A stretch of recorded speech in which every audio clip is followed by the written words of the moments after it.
All right, so here we are Wednesday afternoon, and I decided after my yoga this morning that I wasn't going to put rollers in my hair.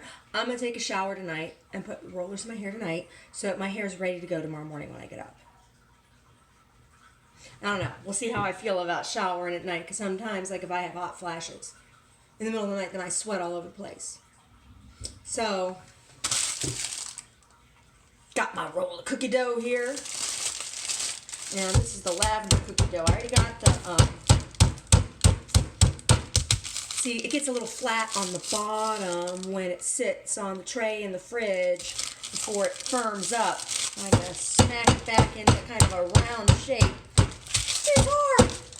I already did the peppermint cookies. I'll go get one. They're really nice.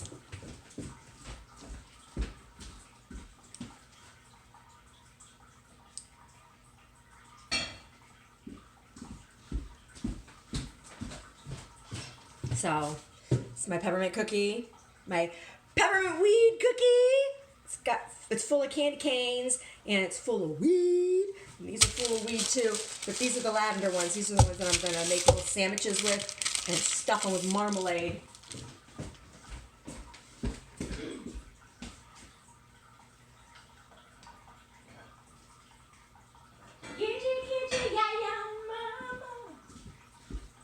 We are laying marmalade. Bum, bum, bum, bum, bum, bum, bum.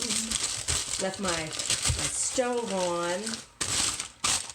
I wanted to let those peppermint cookies cool all the way before I started working on the lavender ones. So you see my lavender log. And just a little bit of heat from my hands here will start to make it pliable again somewhat. I don't want it to be too pliable because I don't want them to be mushy. I just want them to be round, so I don't have to, when I was making the peppermint ones, I sliced them up and then I reformed each one so that they'd be round. So this is kind of like what they call a spritz dough. So you take the spritz dough and it goes into a spritz extruder, right? And so you get those fancy little star shapes, the little ones, and then they're kind of like peaked a little bit on the top, and those are spritzes. You go, but similar kind of idea, but I'm not using a spritz.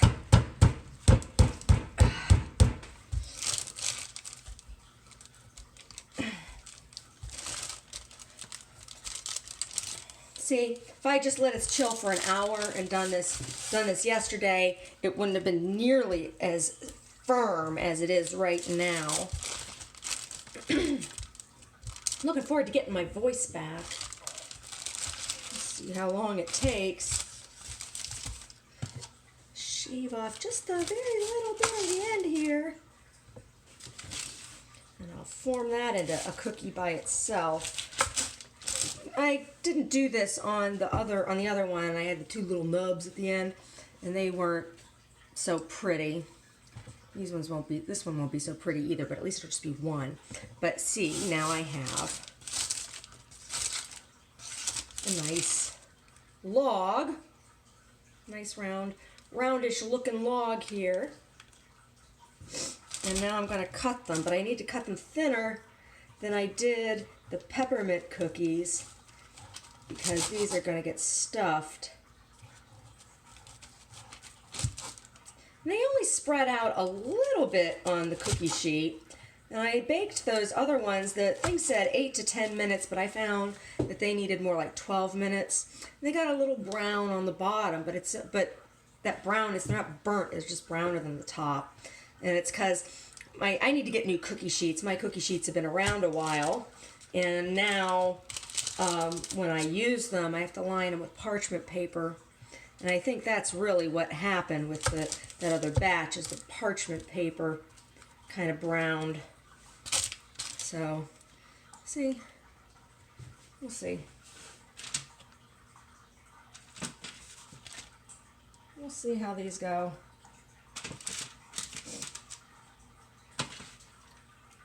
But I'll try baking these ones for 8 minutes each, because they're a little bit thinner than the peppermint ones were.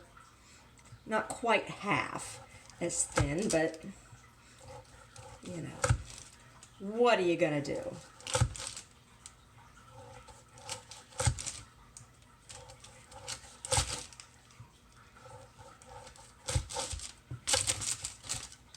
We'll see. I was gonna do a bunch of tests and, you know, try baking it with the marmalade and without the marmalade, and I think baking them with the marmalade is not a good idea. That's just what I'm guessing. Because the marmalade is still pretty wet, right? And I think it'll just melt and make a gooey mess, and that's not what I want. I want the marmalade to stay thick. So I guess I'll have to wait until the cookies cool and then make the little marmalade sandwiches. But then, do I need to keep them in the the cookies in the refrigerator? I don't know. Do you think I need to keep those peppermint cookies in the refrigerator? I've had one. I don't know how strong they are. It's always interesting because, you know, you activate the compounds in the weed when you heat it, and when you make the butter, you have to heat the butter somewhat. So the trick is not to make the butter too hot. You just want to make it cool enough or hot enough, warm enough to melt, and warm enough to dissolve the crystals off of the chemical compound crystals off of the flour, right? That's like, but then when you bake them, you're heating them again. So is that destroying the active compounds in the I don't know.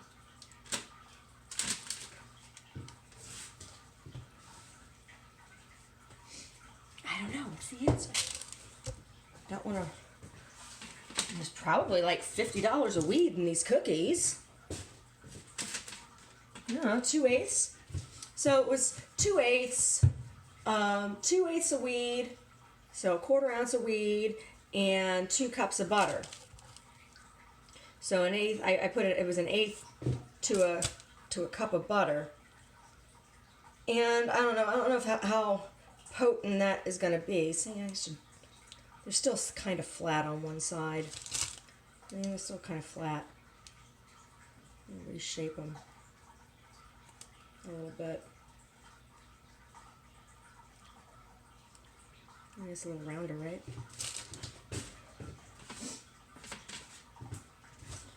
Now, a lot of people will use like an ounce of weed to a cup of butter, and that just seems like a lot to me.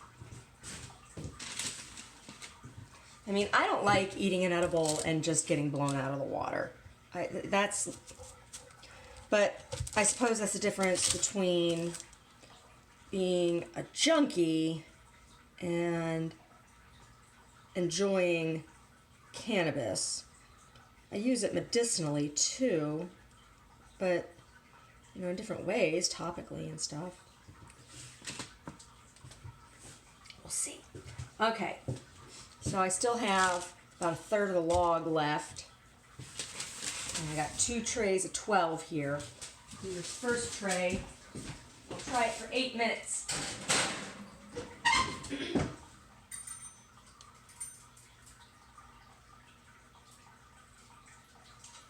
There we go, my fancy schmancy timer there.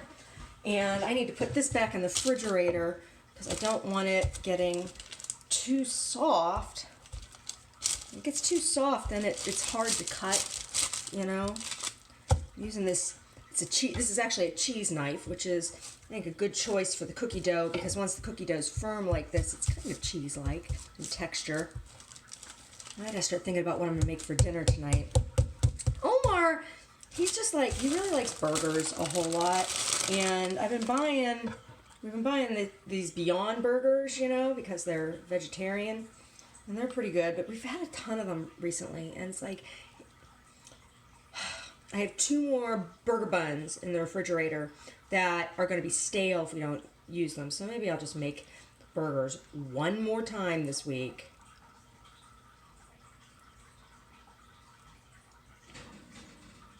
nice thing about having had the flu is that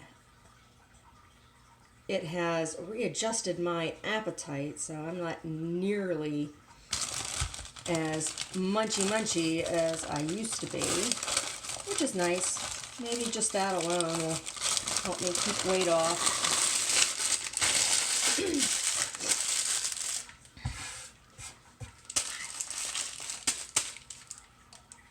I'm not that fat, right? Am I that fat? I don't want her, you can have her, she's too fat for me. Hey, she's too fat, she's too fat, she's too fat for me. Hey. Pap used to sing this other song. So there was that one, and then there was this other one about big old boobies. And it was like, they're always in the way, the cows eat them for hay. They hide the dirt on daddy's shirt, they're always in the way. It's a polka. Goofy songs.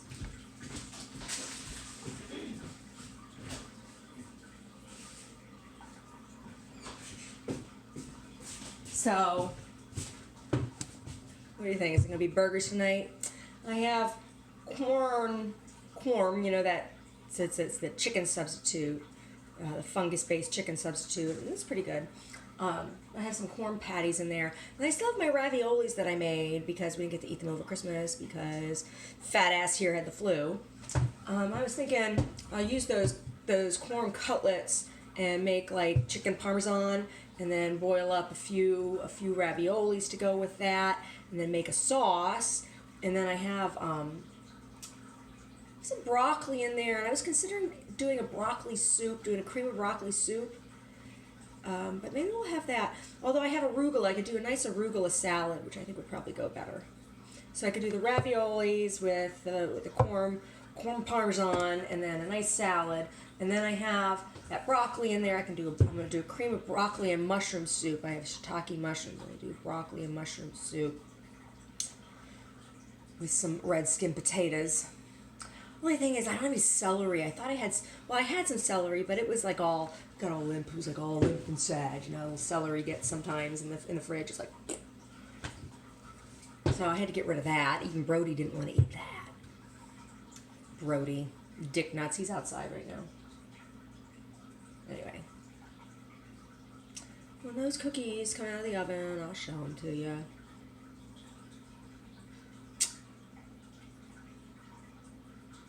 And in the meantime, I need to go downstairs and fold blankets and stuff that were in the dryer. I had to wash.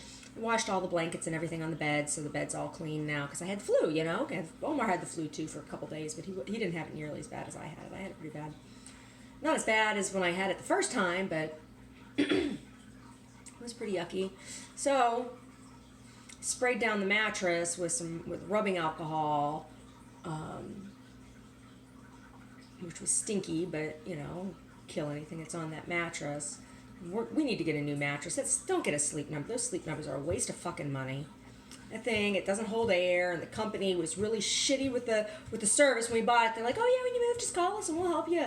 We'll send somebody out to disassemble and reassemble it for you so it doesn't break. And they never fucking had time.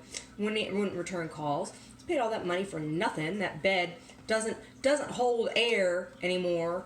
Like, it has a leak somewhere because, you know, I set it up to the firmest setting, and it, you know, whatever. I just want to get me a nice, firm memory foam mattress that I can sleep on. Something nice and firm. Something real hard for my back. I need something that can stand up to my titties. Anyway, we'll see how it goes.